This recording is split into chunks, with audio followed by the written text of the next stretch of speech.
Welcome to this comprehensive guide on how to set a stop limit order on Robinhood options.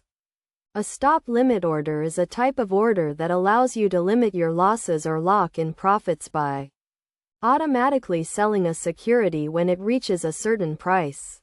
To get started, open the Robinhood app and navigate to the options trading section.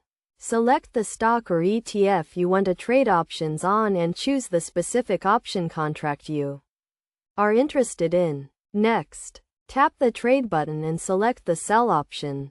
Choose the order type as stop limit and set the stop price, which is the price at which you want to trigger the sale of your option.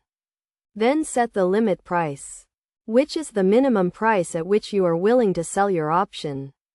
For example, if you own a call option with a strike price of 50 and the current market price is 55, you can set a stop price at 52 and a limit price at 51.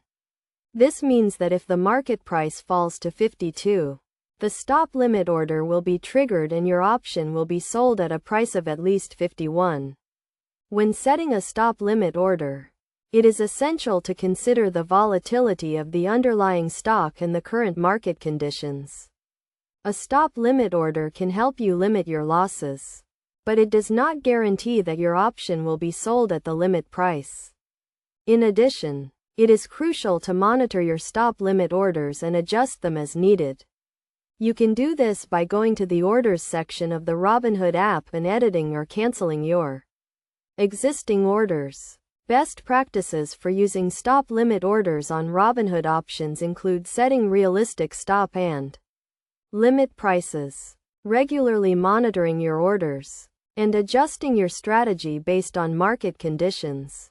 By following these steps and tips, you can effectively use stop limit orders to manage your risk and maximize your returns when trading options on Robinhood. In conclusion, setting a stop limit order on Robinhood options is a straightforward process that can help you limit your losses and lock in profits.